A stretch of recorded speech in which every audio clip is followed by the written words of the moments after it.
예수 그리스도 이름으로 하나님 말씀 증거하겠습니다. 우리 다 같이 하나님 말씀 요한 1서 2장 12절에서 14절까지 말씀을 보겠습니다.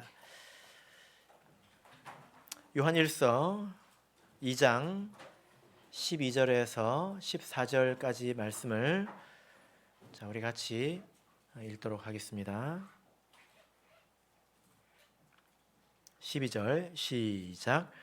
자녀들아, 내가 너희에게 쓰는 것은 너희 죄가 그의 이름으로 말미암아 사함을 얻음이요, 아비들아, 내가 너희에게 쓰는 것은 너희가 태초부터 계신 이를 알미요, 청년들아, 내가 너희에게 쓰는 것은 너희가 악한 자를 이기었음이니라. 아이들아, 내가 너희에게 쓴 것은 너희가 아버지를 알았으며, 아비들아, 내가 너희에게 쓴 것은 너희가 태초부터 계신 이를 알았으며, 청년들아, 내가 너희에게 쓴 것은 너희가 강하고 하나님의 말씀이 너희 속에 거하시고 너희가 흉악한 자를 이기었음이라. 아멘. 네, 오늘 이 시간은 참 성도의 모습이라는 제목으로 하나님 말씀 증거하겠습니다. 우리가 사는 이 세상에는 진짜도 있지만 또 가짜도 많이 있습니다. 그래서 우리가 감쪽같이 속을 때도 있지 않습니까? 여러분 혹시 예전에 중국에서 가짜 계란을 만든 거 혹시 보셨습니까? 얼마나 감쪽같은지 심지어 계란 후라이처럼 된대요. 깜짝 놀랄 만한 일이죠. 계란은 굉장히 값싼 것이지 않습니까? 근데 이렇게 하찮은 것에서부터 이렇게 가짜가 있다는 거예요. 그리고 굉장히 비싼 것 중에도 당연히 가짜가 많겠죠. 어떤 유명한 화가가 있었는데 사람들이 그 화가의 작품인 줄로 알았는데 나중에 아주 전문 감정단이 조사를 해보니까 이게 가짜였답니다. 수백억 원짜리가 가짜였다는 거죠. 근데 다른 조사단이 또 조사를 해보니까 진짜래요. 그럼 이건 가짜일까요? 진짜일까요? 예수님이 오셔봐야 우리가 알 것 같습니다. 그때 가면 우리 한번 물어볼까요? 예수님 그거 진짜예요? 가짜예요? 지금 우리가 이렇게 보기에는 진짜인지 가짜인지 구별하기도 힘든 이런 것들이 세상에 또 있지요. 진짜인 줄 알았는데 완전히 가짜였다는 것입니다. 그런데 또 다른 종류의 가짜가 있는데요. 여러분 제가 하나 이렇게 물어보겠습니다. 세상의 뉴스에 보면 가짜 휘발유를 팔았다 이런 뉴스 많이 보지 않습니까, 여러분? 근데 가짜 휘발유를 만들 때 뭐가 제일 많이 들어가는지 아세요? 오전에는 누가 물이라고 해가지고 웃었습니다. 예. 휘발유를 만드는데 물을 넣는다니. 심지어 저희 집에 같이 사는 사람인데. 가짜 휘발유를 만드는데 제일 많이 들어가는 것은 진짜 휘발유입니다. 그런데 다른 것이 섞였다는 거죠. 이렇게 생각해 보시면 어떨까요? 보리밥에 제일 많이 들어가는 게 뭘까요? 보리밥에 보리가 제일 많이 들어간다고 이야기하시는 분들은 좀 어렵게 사신 분들이고요. 원래 보리밥은 어떻게 만드는 겁니까? 쌀밥에다가 보리를 좀 섞는 거잖아요. 그죠? 정말 보리로만 밥을 만들면 먹기 힘듭니다. 제가 군대에서 딱 한 번 먹어봤거든요. 진짜 먹기 힘들더라고요. 그러니까 완전히 가짜만 있는 게 아니라 섞인 것도 가짜이기도 하다는 거예요. 그죠? 예. 그래서 우리가 진짜와 가짜를 잘 구분해야 되는데 우리 이 신앙 안에도 진짜와 가짜가 있습니다. 하나님의 나라 안에도 진짜와 가짜가 있는데 성경에서 그래서 진짜 가짜를 조심해라 이렇게 권면하고 있는 것을 우리가 많이 보죠. 진짜 가짜 뭐가 생각나십니까? 제일 먼저 생각나는 것은 거짓 선지자를 조심해라 이런 말씀이 기억나지 않습니까? 하나님 말씀을 전하는 선지자라고 해서 다 참이지 않다는 거예요. 그래서 마태복음 7장을 보면 이 사람들은 양의 옷을 입고 있다. 밖을 보면 겉을 보면 완전히 양이라는 것입니다. 그 속에는 뭐가 있다는 거예요? 이리가 있다는 거예요. 이리 늑대가 있다는 것입니다. 근데 심지어 이제 그 말씀을 쭉 읽어보면 이 사람들이 뭐라고 말하냐면요, 나중에 심판을 받을 거잖아요. 하나님께 뭐라고 얘기하냐면, 주여, 우리가 주의 이름으로 선지자 노릇하고 귀신도 쫓아내고 권능도 행하지 않았습니까? 이렇게 말하는 것을 볼 때 자기들도 알았다는 거예요, 몰랐다는 거예요? 자기들도 몰랐다는 거예요. 자기들도 속고 있으니까 다른 사람들도 속기가 얼마나 좋겠습니까? 그래서 성경에는 참 선지자가 있고 거짓 선지자가 있다. 이것을 우리가 머릿속에 새겨놓고 살아야 되겠죠. 그래서 여러분들이 저를 보시면서 저 목자는 참 목자일까, 거짓 목자일까, 혹시 생각을 하십니까? 근데 이렇게 참 선지자와 거짓 선지자가만 있는 건 아니에요. 참 백성과 거짓 백성이 있습니다. 예수님께서 나다나엘을 이렇게 만나셨을 때 초면이지 않습니까? 근데 예수님께서 나다나엘을 만나실 때 뭐라고 하셨습니까? 이 사람은 참 이스라엘 사람이다. 그 속에 간사함이 없다. 예수님께서는 사람의 속을 다 꿰뚫어 보시는 분이니까 그렇게 평가하셨다는 겁니다. 근데 그렇게만 말씀하신 건 아니에요. 다른 이스라엘 사람들을 보고 뭐라고 말씀하셨냐면, 너희가 속으로 아브라함의 자손이라고 생각하지 마라. 나는 하나님은 이 돌멩이들 가지고도 아브라함의 자손을 삼을 수가 있다. 그들은 참 백성이라는 거예요? 아니라는 거예요? 예. 그들은 혈통으로 보자면 이렇게 아브라함의 피를 물려받았지만 하나님 보시기에는 참 백성이 아니었다는 것입니다. 그래서 우리가 참과 거짓 이것을 생각하고 사는 사람이 되어야 합니다. 보세요. 거짓 선지자는 자기가 거짓일 수 있다 이런 생각을 못 해보고 살았죠. 그죠? 예. 저도 거짓일 수도 있고 여러분도 거짓일 수도 있습니다. 그렇게 생각하는 사람이 참일 수 있다는 거예요. 그죠? 예. 이렇게 하나님의 참 백성들에게 경계하고 살아라 권면을 하시기 때문입니다. 우리가 지난 시간에 요한 1서 2장의 이 말씀을 통해서 한 가지를 배웠는데요. 쌀밥인 줄 알았는데 보리밥이었다는 것입니다. 어떤 사람을 놓고 하는 말일까요? 어떤 사람이 하나님을 잘 믿는 줄 알았는데 이 한 가지가 섞여가지고 보리밥이 되어버렸다는 거예요. 뭘까요? 형제를 미워하는 것이었습니다. 형제를 사랑하지 않는 거였어요. 그 사람들이 완전히 가짜 계란처럼 완전히 가짜가 아니었습니다. 그들은 예수 이름으로 세례를 받았고 성령을 받았고 그리고 또 성경을 믿는 사람들이었습니다. 그래서 나름대로 자기는 빛 가운데 거한다. 하나님과 사귐이 있다. 이렇게 말을 하는 사람들이었어요. 그런데 마땅히 사랑해야 될 사람을 사랑하지 못했다는 겁니다. 그것 하나 때문에 뭐가 된 겁니까? 보리밥이 된 거예요. 그 사람이 전체가 가짜가 아니라 섞이면 안 되는 것이 섞였는데 그게 뭡니까? 형제를 사랑하지 않는 것, 미워하는 것입니다. 그래서 우리가 이런 걸 배우면서 살아야 합니다. 왜냐하면 우리가 한 가족 사이에도 때로는 미움이 생길 때가 있잖아요. 근데 우리가 이렇게 말씀으로 묶인 이 한 가족 안에서는 그런 일이 왜 없겠습니까? 속상한 일이 있고 때로는 미움이 생기는 일이 있겠죠. 그래서 우리가 말씀을 배워야 되는 거예요. 내가 마음속에 순간적으로 미움이 들다가도 이러면 내가 보리밥 되는 거지. 예수님께서 서로 사랑하라고 하셨지. 이렇게 생각을 해서 마음을 순식간에 다잡아야 되지 않겠습니까? 그 사람이 쌀밥인 거예요. 그죠? 예. 그래서 지난 시간에는 다 참이라고 하지만 이것은 거짓이다 하고 책망을 한 것을 우리가 보았다면, 자, 오늘 이제 12절부터 14절 말씀인데요. 이 말씀을 보면 여러분 유심히 읽으셨다면 똑같은 내용이 두 번 반복되는 것을 여러분 보셨을 겁니다.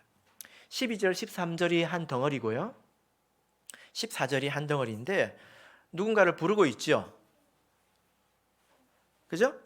예, 그래서 12절을 보면 자녀들아 라고 부르고 있습니다. 그리고 또 13절에서 누구를 부르고 있습니까? 아비들아, 또 청년들아 이렇게 부르고 있죠. 자, 14절에서는 누구를 부르고 있습니까? 아이들아, 또 아비들아, 그리고 청년들아 이렇게 부르고 있습니다. 여러분, 이것은 우리 교회에 있는 성도들을 뭐 이렇게 나누어서 부르고 있는 것이 아니라 우리 성도를 전체적으로 고르게 이제 부르고 있는 것입니다. 그리고 이렇게 두 번 똑같이 불렀죠, 그죠? 똑같이 불렀는데 이 내용도 동일하게 반복이 되는 것을 알 수 있습니다. 자, 이것은 어떤 내용이냐면 우리 주 안에 있는 성도들을 골고루 부르면서 그들이 가지고 있는 진실한 신앙을 칭찬하고 있는 거예요. 아, 이것은 정말 진짜이다.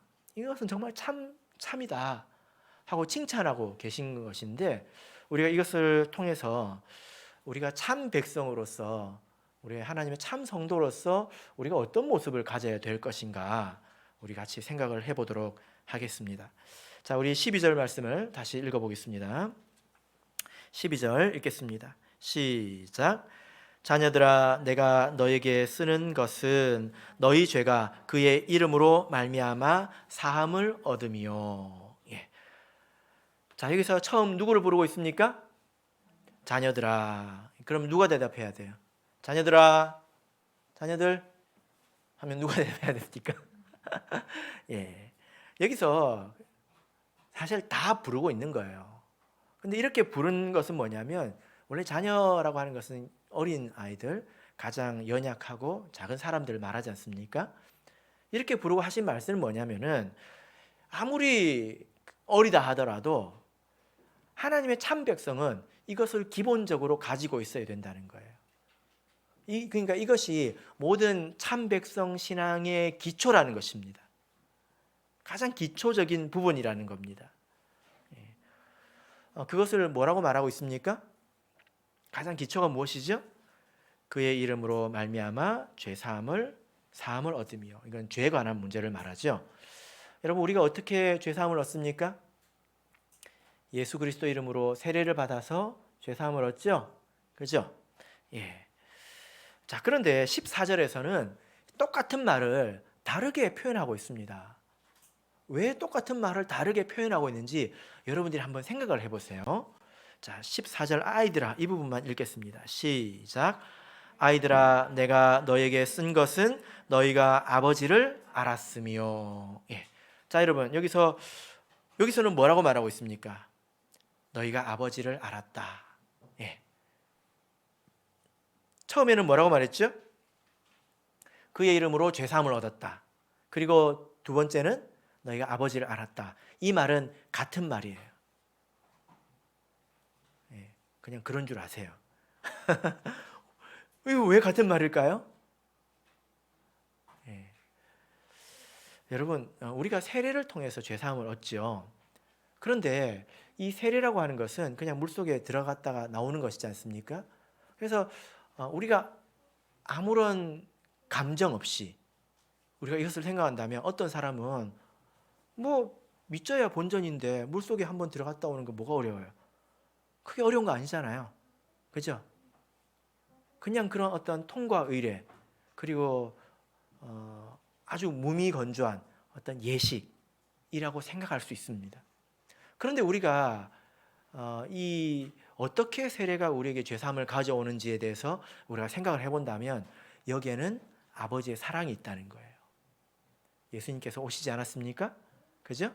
예. 그 아버지의 사랑의 결과가 죄사함이죠. 그죠? 예. 그러니까 이것은 같은 말이 된다는 것입니다. 자, 우리 마가복음 2장을 보겠습니다. 마가복음 2장 1절에서 2절을 보겠습니다.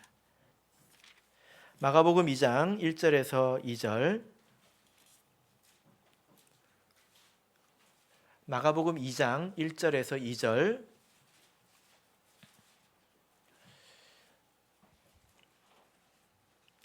자, 같이 읽겠습니다. 시작.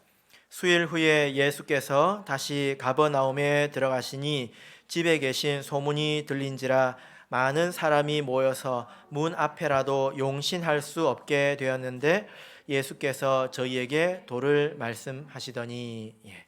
자, 이 말씀은 예수님께서 가버나움에 가셨을 때 굉장히 많은 사람들이 예수님 계신 곳으로 온 이야기입니다. 그런데 여러분, 이 사람들이 예수님이 계신 곳에 왜 왔을까요? 온 이유가 뭘까요? 오전에도 객관식으로 했으니까 제가 오후에도 객관식으로 하겠습니다. 1번 설교 듣기 위해서, 2번 병 고침을 얻기 위해서. 몇 번입니까? 몇 번일 것 같아요? 그게 이제 여러분들 수준입니다. 맞습니다. 근데 왜냐하면은 이 말씀 전을 보면 이 말씀 이전을 보면요, 어떤 문둥병자가 예수님에게 고침을 받습니다. 근데 예수님이 너 조용히 해라 했거든요. 근데 이 사람이 동네방네 이렇게 떠돌아다니면서 용한 의사가 나타났다고 이렇게 광고를 한 거예요. 그 사람들이 다 이렇게 어디가 아프지 않습니까? 그래가지고 병을 고치기 위해서 온 겁니다. 근데 여러분 좀 어디 좀 아프신 데 있습니까? 아파봐야 아픈 심정을 알거든요. 아프다고 하는 것은 사람이 가장 원초적으로 느끼는 고통이에요. 사람이 아프면 자기 재산을 다 털어서 고치려고 합니다. 자기 자녀가 아프면요, 미국에라도 가서 고치려고 합니다. 왜냐하면 사람이 아프면 먹는 것도 맛이 없고 다른 아무 곳에서도 행복을 누릴 수가 없어요. 이거는 가난한데 다 같이 가난하면 가난하다고 못 느끼거든요. 근데 아픈 건 달라요. 내가 아프잖아요. 다 아파도 나도 아파요. 그죠? 그러니까 아프다고 하는 것은 사람이 겪을 수 있는 고통 중에서 가장 원초적인 그런 고통입니다. 예수님이 그걸 아시겠어요? 모르시겠어요? 그런 불쌍한 사람들이 예수님께 은혜를 받기 위해서 다 나왔단 말이에요. 그럼 예수님께서 뭘 해주셔야 될까요? 병을 고쳐주셔야 되겠죠? 근데 안 그랬어요. 여기 뭐 했다고 되어 있습니까? 2절 우리가 읽었죠? 뭐 했습니까? 도를 말씀하시더니 설교하셨다는 거죠. 예수님이 눈치가 아주 그냥 없죠? 그게 아니에요. 이것은 눈치가 없는 게 아니라 그 이상을 생각하셨기 때문입니다. 그때 한 사람이 그 중풍병자가 왔는데, 이 중풍병자는 어떤 사람입니까? 혼자 다닐 수 없는 사람이죠. 그래서 들것에 실려가지고 이 친구들이 왔을 때 너무 사람들이 많으니까 삥 둘러가지고 지붕을 뜯어가지고 내렸잖아요. 그래서 예수님께서 그 병자를, 그 사람들의 믿음을 보시고 그 중풍병자에게 뭐라고 말씀하셨을까요? 자, 1번 일어나 걸으라. 2번 내 죄사함을 얻었느니라. 몇 번일까요? 몇 번이라고요? 그러면 이 사람이 지금 중풍병자가 병 고침을 얻으려고 왔을까요? 죄사함을 얻으려고 왔을까요? 예? 당연하죠. 당연히 병 고침을 얻으려고 왔죠. 근데 예수님께서 뭐라고 하셨습니까? 죄사함을 얻었느니라. 왜 그러셨을까요? 여러분, 이것은 지금 예수님께서 이렇게 저울에다가 무게를 다 하시는 거예요. 뭐가 더 중요한 문제냐? 뭐가 더 시급한 문제냐? 이걸 말씀하고 있는 것입니다. 사람이 아프면 아무것도 할 수가 없고 인생 자체가 괴롭고 이런 것을 예수님이 잘 아십니다. 그런데 뭐라고 말씀하십니까? 소자야, 내 죄사함을 받았느니라. 그 사람들이 발칵 뒤집혔습니다. 무슨 저런 말씀을 하실까? 근데 예수님께서 10절을 보시면요, 인자가 땅에서 죄를 사는 권세가 있는 줄을 너희로 알게 하려 하노라. 너희들이 나한테 와서 구해야 될 것은 병고침이 아니라 죄사함이라는 것입니다. 여러분, 뭐가 더 중요합니까? 여러분이 정말 아프다. 예수님께서 나타나셔가지고 물어봅니다. 첫 번째, 너 하나만 들어줄 거야. 첫 번째, 병 고쳐줄게.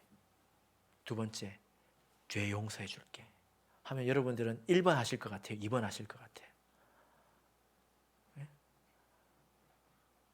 저는 1번 합니다. 왜냐하면 죄사함을 이미 받았기 때문에.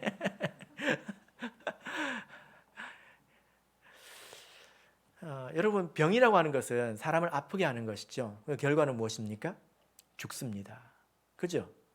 그런데 병 안 걸리면 안 죽습니까? 근데 죄가 우리에게 가져오는 결과는 무엇입니까? 죄는 죄에서 병이 오는 거 아십니까? 모든 병이 다 죄에서 오는 것은 아니지만 죄가 병을 일으키기도 합니다. 그리고 죄는 사람을 죽게도 만듭니다. 그리고 죄는 사람을 영원히 죽게도 만듭니다. 그죠? 예. 그러니까 뭐가 더 중요한 것입니까? 예. 여러분 이렇게 한번 생각을 해보셨나 모르겠습니다.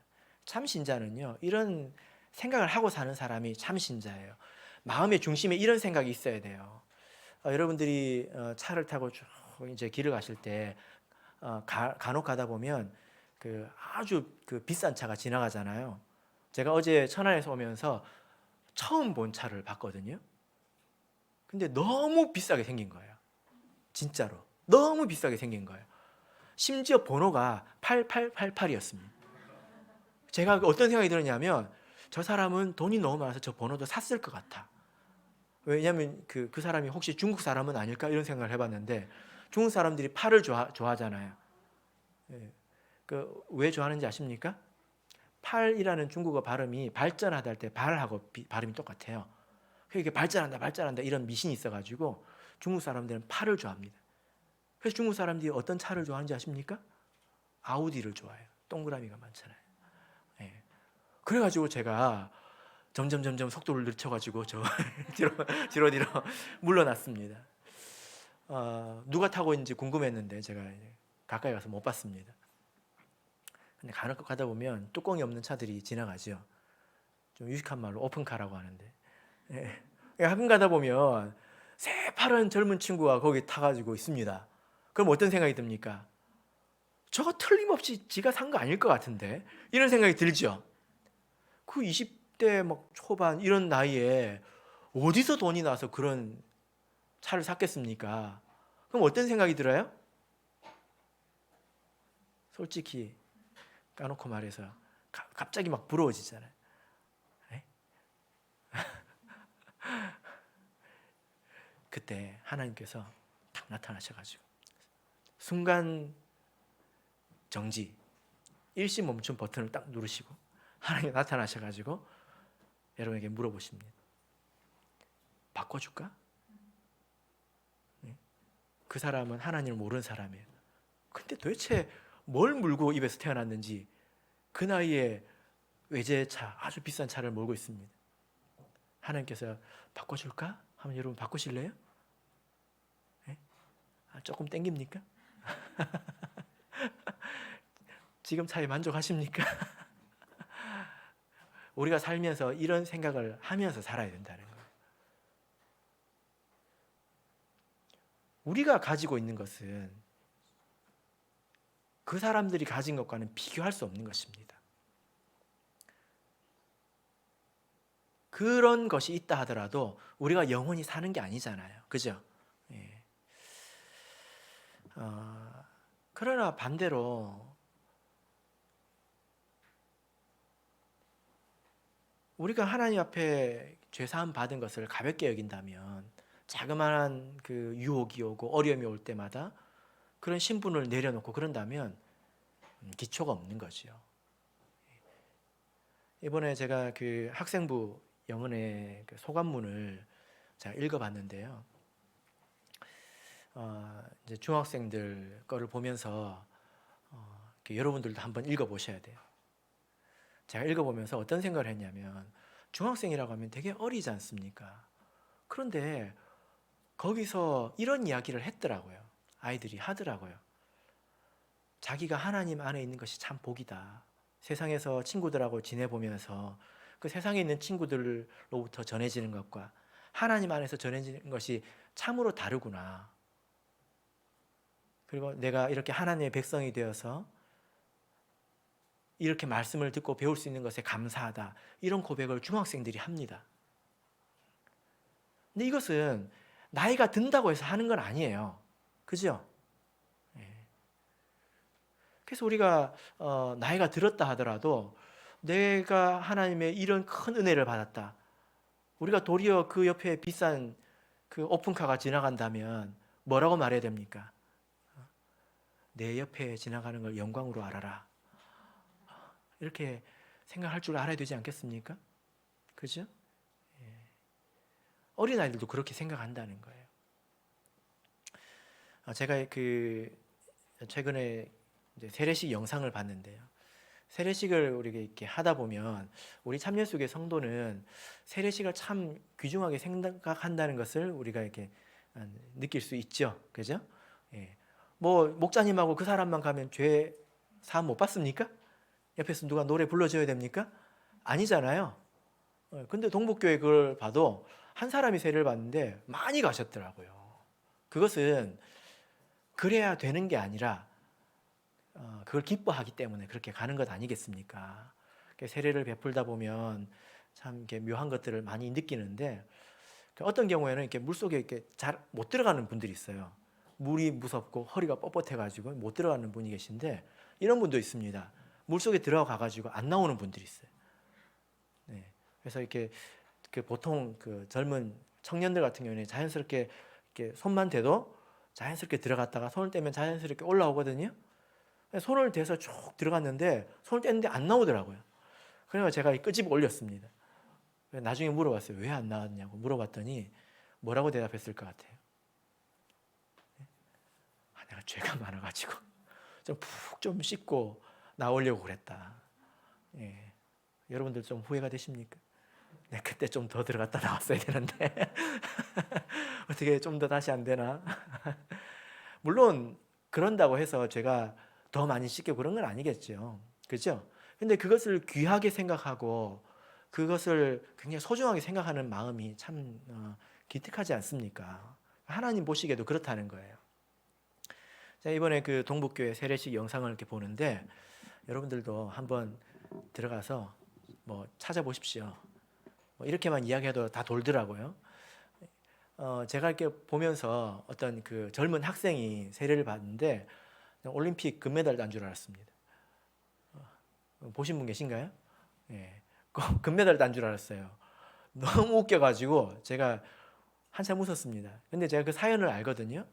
그 학생이 아빠가 가톨릭 신자예요. 근데 아빠하고 사이가 너무 좋아. 그리고 엄마는 참예수교 신자입니다. 엄마 따라서 엄마 하도 가자고 그러니까 교회 와서 이제 뭐 졸다가 가고 졸다가 그랬는데 최근에 이제 비대면이 됐잖아요. 맨날 게임만 하다가 이렇게 보고 있는 게 너무 익숙한 사람이에요. 근데 여기서 설교를 해주니까 그게 도리어 더 친근감이 있었던 거예요. 그래가지고 그걸 통해서 들어보니까 이 참예수교에서 말을 해주는 게 옳다고 생각이 된 거예요. 그래서 고민을 했습니다. 아버지하고 너무 좋은 관계인데 아버지하고 의리로 생각을 해야 되나 아니면 내가 이 말씀을 따라가야 되나 이제 고민을 하다가 결국 세례를 받기로 결심을 했대요. 그래서 세례를 받았는데 세례를 받고 나오면서 어떻게 나오는지 아십니까? 세례를 받고 나오면서 꼭 저기 유도 선수가 올림픽 결승전에서 한 판으로 딱 외치고 나서 뭐 이렇게 하는 장면 있잖아요. 그런 모습으로 나오더라고요. 그래서 제가 그걸 보면서 한편으로 굉장히 좀 감격이 있었습니다. 굉장히 감동스러운 일에 대해서 감격스러워할 줄 안다는 것이 감동스럽더라고요. 굉장히 감동스러운 일인데 하나님 아버지께서 이 일을 위해서 예수님을 보내셔서 십자가에 죽게 하시고 지금까지 우리를 인도하셔서 이 자리에 이르게 하신 그 일이 굉장히 감동스러운 일인데 너무 무미건조하게 나오는 것이 도리어 좀 놀라운 일이지 않습니까? 근데 그 감격스러운 일을 감격해하는 모습이 우리에게 감동을 주지 않습니까? 근데 이것이 신앙의 가장 기초입니다. 세상에 여러분 한번 생각해 보십시오. 내가 가지고 있는 죄사함의 은혜와 하나님의 자녀의 신분과 바꿀 수 있는 게 뭐가 있습니까? 여러분 한번 생각해 보십시오. 하나님께서 지금 바꿔줄게 하면 뭐랑 바꾸겠습니까? 없잖아요. 이게 기초라는 거예요. 기초.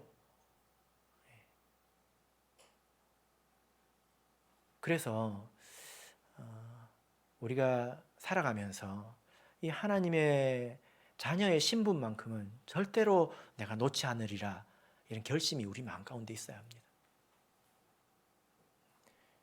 최근에 이제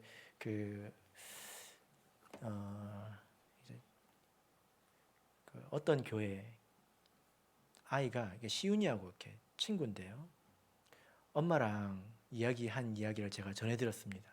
뭐라고 그랬냐면 이 아이가 엄마한테 엄마 하나님을 절대로 놓지 마세요. 시윤이가 지금 몇 학 이제 5학년 올라가거든요. 시윤이가 그랬다는 게 아니에요. 그 나이 때 애가 그런 이야기를 부모에게 했다는 것입니다. 우리가 이렇게 나이가 많이 들어서 이것이 도리어 희미해질 수도 있어요. 시간이 지나면서. 그러나 그래서는 안 됩니다. 자, 이제 우리 요한 1서 2장 13절 읽겠습니다. 2장 13절 읽겠습니다. 시작. 아비들아 내가 너에게 쓰는 것은 너희가 태초부터 계신 이를 알미요. 예, 됐습니다. 두 번째는 누구를 부르고 있습니까? 아비들아. 그래서 아비들아 하고 부르면 누가 대답해야 될까요? 예, 아동들은 이렇게 정신을 놓으면 될까요? 아니죠. 이것은 비교적 성숙한 그런 성도들을 말합니다. 근데 여기 보면 우리가 14절에서 아이들은 너희가 아버지를 알았다. 이것은 아버지의 사랑을 너희가 안다. 이런 뜻이거든요. 근데 이제 아비들한테는 너희가 태초부터 계신 이를 알았다라고 말하고 있습니다. 14절에 보면 똑같이 그렇게 적혀 있죠? 그죠? 예, 여기 표현이 똑같습니다. 여러분 칭찬도 알아들어야 칭찬이 될 것 같아요. 태초부터 계신 이를 알미라. 이게 무슨 뜻일까요? 여기서 이제 안다라고 하는 것은 경험적으로 아는 것을 말합니다. 뭐 이 정도 이야기를 해도 여러분들이 알아들으실 것 같은데요. 우리가 단순히 그냥 글자로 머리로 이해하는 게 아니라 경험을 통해서 알게 되는 것을 말합니다. 근데 여기서 누구를 알았다고 말하고 있습니까? 태초부터 계신 이라고 말하고 있죠. 태초부터 계신 이. 예. 이것은 하나님을 말하죠. 태초부터 계신 이는 하나님밖에 없습니다. 그런데 하나님을 아버지라고 할 때는 그 아버지의 사랑 이걸 말해요. 그런데 태초부터 계시라고 할 때는 어떤 면을 말할까요? 하나님께서 태초에 하신 일이 무엇입니까? 태초가 되면서 하나님은 뭐 하기 시작하셨냐면 일하기 시작하셨어요. 그래서 태초에 하나님이 천지를 창조하시니라. 그리고 요한복음을 보면 태초에 말씀이 계시니라. 이 말씀은 나중에 예수님이 돼서 요한복음에서는 사람을 구원하는 일을 말합니다. 그래서 하나님이 태초부터 하신 게 뭐냐면 창조하시고 사람을 구원하시는 거예요. 그래서 태초부터 계신 이를 알미라라고 하는 것은 무슨 뜻이냐면 하나님께서 무슨 일을 하는지 아시고 우리가 알고 그리고 그 일에 동참하는 것을 말합니다. 이렇게 생각하시면 좋겠습니다. 여러분 자녀를 키워보면 자녀들이 어릴 때는 부모의 사정을 압니까 모릅니까? 모르죠. 모르고 어떻게 합니까? 칭얼대죠. 부모의 지금 사정이 어떤지 전혀 고려가 없이 자기의 필요에 따라서 그냥 칭얼거려요. 이게 어린아이지 않습니까? 그래서 학생들도 그러죠. 중학생들 이제 간혹 물어보면 아버지가 뭐 하는지 모릅니다. 아버지 사정을 전혀 몰라요. 그래서 어느 날 학교를 갔더니 아이들이 다 패딩을 입고 왔어요. 그래가지고 집에 와서 뭐라 그럽니까? 패딩 사줘. 엄마 패딩 사줘. 나만 없단 말이야. 캐나다 구스. 싼 걸로 하나 사줘. 캐나다 구스. 이렇게 이야기를 하는 거예요. 그럼 부모 마음이 어떻습니까? 괴롭죠. 그죠? 예. 근데 이런 칭얼거리던 자녀들이 나중에 성장하면 어떻게 됩니까? 부모의 사정을 압니다. 그래서 서로 대화 나누죠. 그죠? 하나님 나라 안에도 마찬가지인데요. 성경에 이런 이야기가 있습니다. 예수님께서 칭얼거리는 제자들을 데리고 산에 가신 적이 있어요. 예수님께서 십자가에서 죽으시고 3일 만에 부활할 거라는 이야기를 들으니까 예수님의 사정은 온데간데 없고 자기들만 생각을 해요. 내가 빼도 버리고 다 버리고 쫓아는데 내가 지금 닭 쫓던 게 지붕 쳐다보는 꼴이 되라고 그러십니까? 말은 못하지만 그러면서 삐져가지고 말도 안 하고 밥도 안 먹고 방에 들어가 처박혀가지고 불러도 대답도 안 하고 삐져가지고 있는 거예요. 데모하는 거죠 지금. 그죠? 예수님께서 딱 3명만 붙들고 저기 높은 산으로 올라가셨습니다. 그래서 거기서 예수님이 변화되시죠. 근데 그때 2사람이 나타났어요. 누가 나타났습니까? 모세와 엘리야가 나타나거든요. 근데 이 사람이 너무 멋져 보이는 거예요.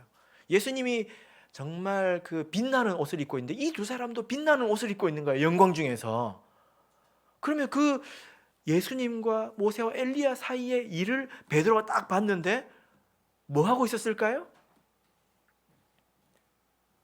자, 객관식으로 내드리겠습니다. 공평하게 오전과 동일하게 질문을 하겠습니다. 1번 서로 대화했다. 2번 고스톱 쳤다. 너무 문제가 어렵습니까? 예수님하고 모세와 엘리야가 거기서 뭐 했을까요? 예. 그러면 무슨 이야기 했을까요? 자, 보겠습니다. 누가복음 9장입니다. 누가복음 9장 30절 보겠습니다. 누가복음 9장 30절, 31절 보겠습니다.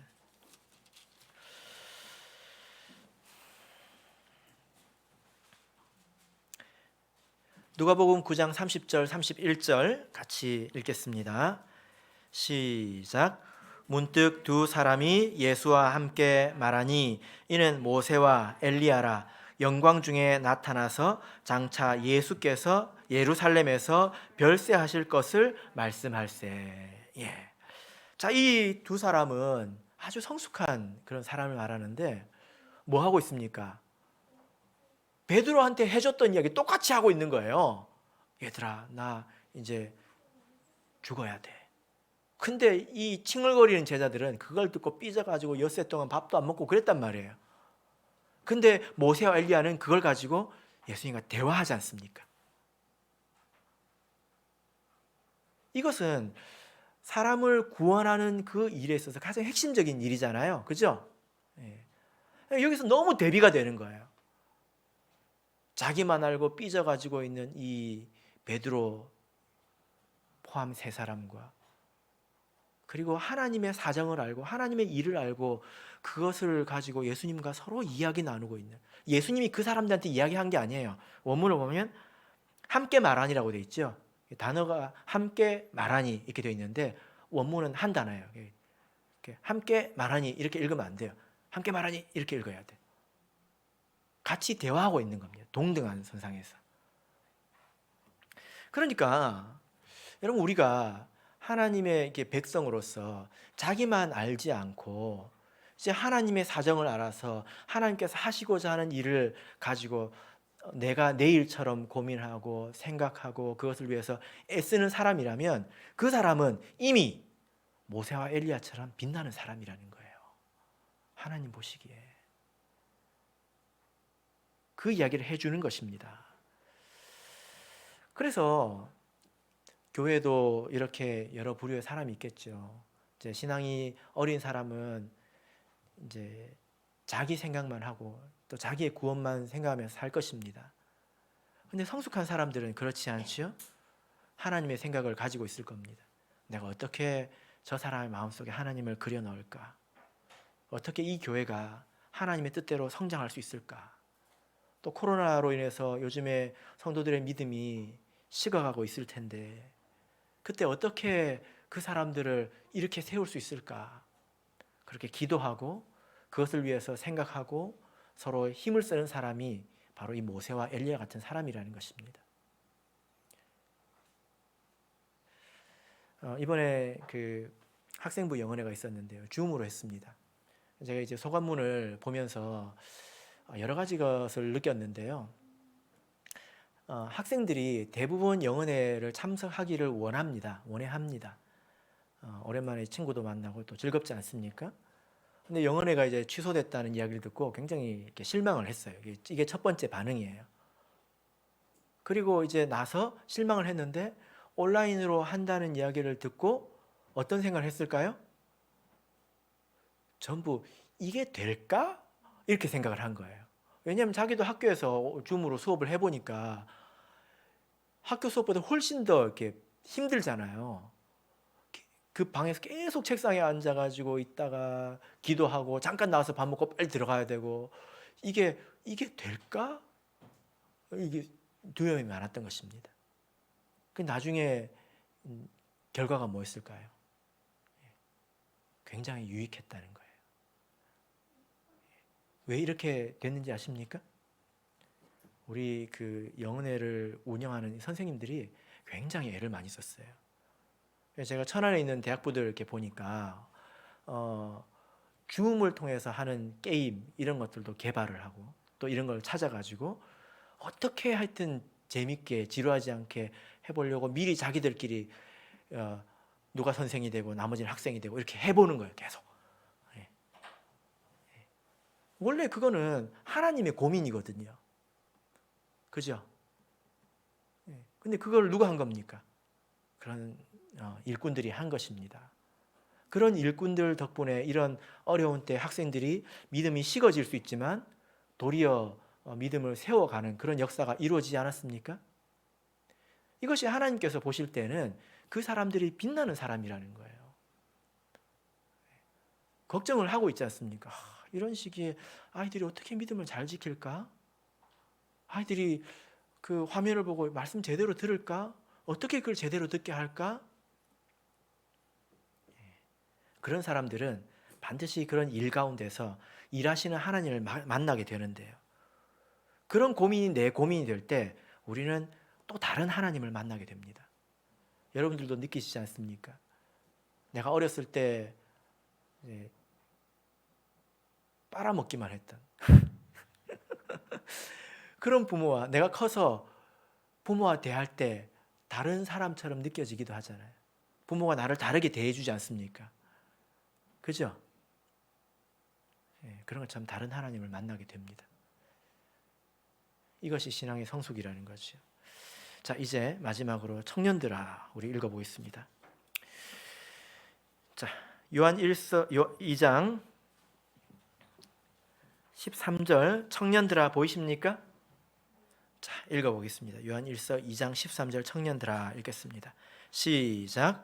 청년들아 내가 너희에게 쓰는 것은 너희가 악한 자를 이기었음이니라. 자, 14절에도 청년들아 보이십니까?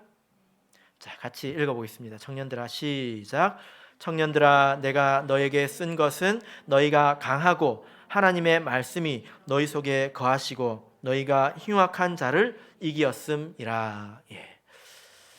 자, 오전에 제가 예배를 드릴 때는 꼭 저기 경로당에서 예배를 드리는 것 같아서 청년들아 할 때 우리 어르신들이 나 이제 자도 되겠구나 생각하실까봐 제가 이걸 설명하는데 한참을 시간을 보냈습니다. 여기는 그런 분이 안 계시죠? 청년들아 그러면 여기 다 고개를 들어야 될 분들이지 않습니까? 그죠? 예. 그런데 나이가 젊다고 청년이 아니에요. 갈렙 같은 사람이 청년입니다. 갈렙이 여호수아 14장에서 뭐라고 그랬습니까? 오늘날 내가 85세입니다.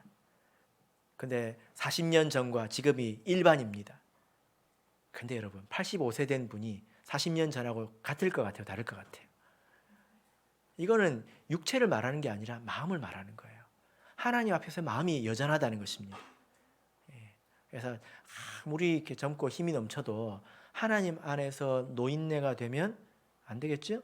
그죠? 우린 청년이 되어야 합니다.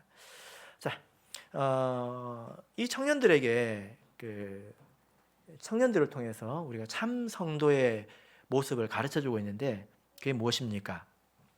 악한 자를 이겼다는 거예요. 악한 자를 이겼다는 것입니다. 어떻게 해서 악한 자를 이기게 됐을까요?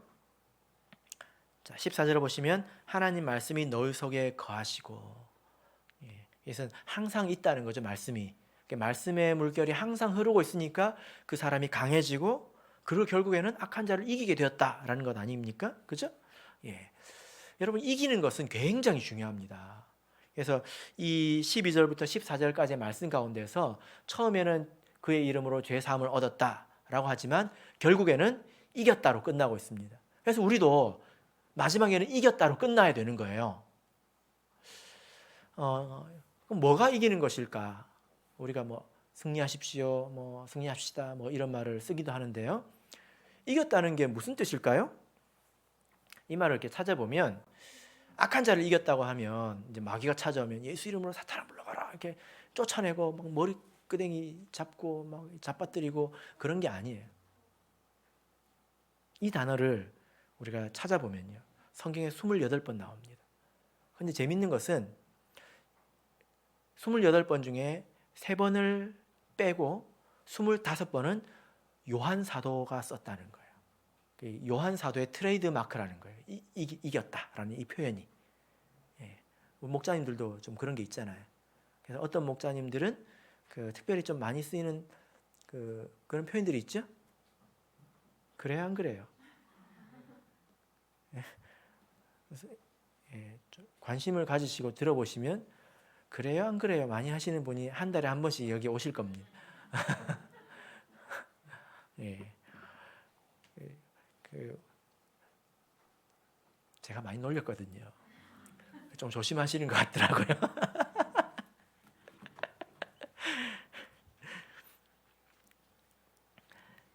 이긴다고 하는 것은 무슨 말이냐면요, 이긴다는 말이 제일 많이 나오는 게 요한계시록입니다. 특별히 2장 3장에 아시아에 있는 7교회에 쓴 편지를 보면 마지막에는 이기는 자에게는 내가 이것을 주겠다 이런 표현을 합니다. 근데 7교회 전부 다 이기는 자에게는 라는 표현이 있어요. 그러니까 예외 없이 이겨야 된다는 거예요. 모든 사람은 나중엔 다 이기는 사람이 되어야 된다는 것입니다. 그리고 이기는 자가 결국에는 영생을 얻게 됩니다. 그럼 이기는 건 뭘까요? 여러분 잘 들어보십시오.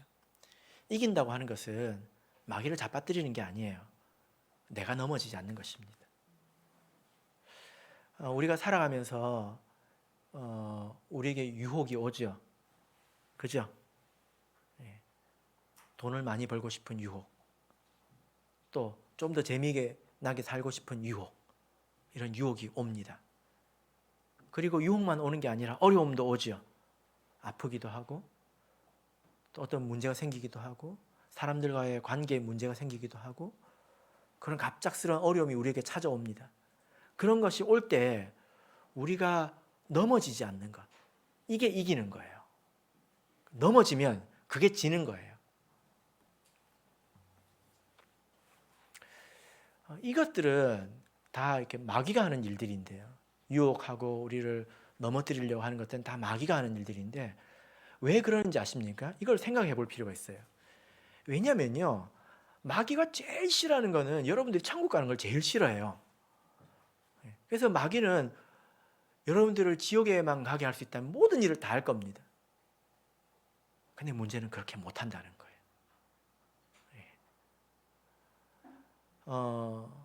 왜 마귀가 여러분들을 유혹하는지 아십니까? 어려운 거거든요. 왜 유혹하는지 아십니까? 여러분들을 그리스도 안에서 끊어버릴 수가 없으니까 유혹하는 거예요. 할 수 있으면 끊어버려야지. 뭐 하려고 어렵게, 야 이리 와봐, 재밌어, 괜찮아, 나 좀 따라해 볼래? 이렇게 하지 않습니다. 왜 겁을 줍니까? 실제로 위협을 못하니까 겁만 주는 것입니다. 그래서 스스로 넘어지게 하는 거예요. 그러니까 에덴 동산을 생각을 해보시면 에덴 동산 안에 누가 있었나요? 아담과 하와가 있었죠. 마귀가 와가지고 야 나가 이렇게 할 수 있습니까? 할 수 있을까요? 큰일 나죠. 그러면 아마 하나님께 많이 혼날 겁니다.